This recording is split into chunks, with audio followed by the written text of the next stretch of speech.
आम लोगों के दस्तावेजों से करोड़ों का जीएसटी फ्रॉड। रुपए 10 से 20,000 देकर खुल रही फर्जी फर्में। आंध्र प्रदेश के चित्तूर और तिरुपति जिलों से जीएसटी फ्रॉड का चौंकाने वाला मामला सामने आया है।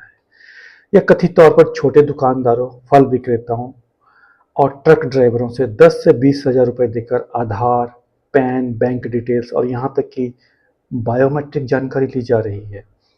इसके बाद इन्हीं दस्तावेजों के आधार पर इनके नाम पर फर्जी फर्में और बैंक खाते खोले जाते हैं और जीएसटी रजिस्ट्रेशन हासिल कर लिया जाता है। फिर शुरू होता है करोड़ों के फर्जीवाड़े का खेल। नमस्कार, मैं हूं चंदू स्वप्निल। आज एक नया मामला सामने आया है। फर्जी फर्मों के नाम पर बड़े बड़े बिल बनाए जाते हैं, कागजों पर खरीद और बिक्री दिखाई जाती है और इसी के आधार पर इनपुट टैक्स क्रेडिट यानी आईटीसी का दावा किया जाता है। आरोप है कि इस फर्जी आईटीसी का फायदा असल दस्तावेज धारक को नहीं बल्कि पूरा रैकेट चलाने वाले लोगों को मिलता है। सबसे चौंकाने वाला मामला तेलंगाना के एक लॉरी ड्राइवर का है। डेक्कन क्रॉनिकल की आज की रिपोर्ट के मुताबिक रंगारेड्डी जिले के रहने वाले एक लॉरी ड्राइवर को जीएसटी विभाग से नोटिस मिला। उसके नाम पर सिर्फ 5 महीनों में करीब 36 करोड़ रुपए के लेन देन दर्ज पाए गए। ड्राइवर का कहना है उसने कभी करोड़ों रुपए का कारोबार किया ही नहीं।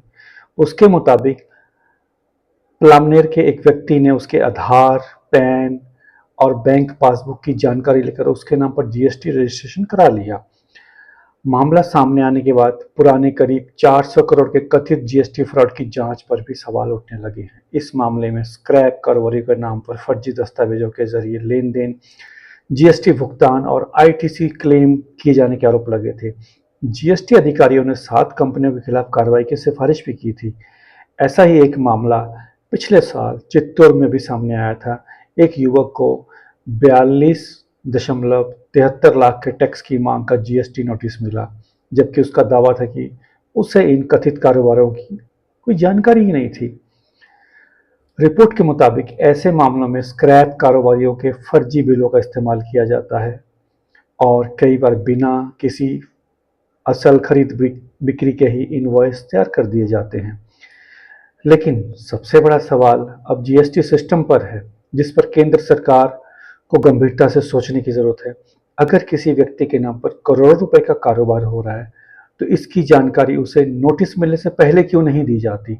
इन विभागों के अफसरों की नींद उसी वक्त क्यों खुलती है जब इतने बड़े ट्रांजैक्शन का खेल हो जाता है और असल मालिक फुर हो जाता है? क्या फर्जी जीएसटी रजिस्ट्रेशन को शुरुआती स्तर पर रोकने के लिए इनके पास सिस्टम पर्याप्त नहीं है, या फिर ये अफसर खुद इनमें घालमेल कर रहे हैं कि खुद इसमें मिले हुए हैं? जो आम लोगों के दस्तावेजों के सहारे चल रहा है, यह खेल तब सामने आता है जब पीड़ित के घर करोड़ों रुपए के जीएसटी नोटिस पहुंचते हैं। ऐसे ही तथ्य आधारित एक्सप्लेनर के लिए हमारे चैनल को सब्सक्राइब करना ना भूलें। अभी के लिए अलविदा दें चंदन स्वपिल को। धन्यवाद। जय हिंद।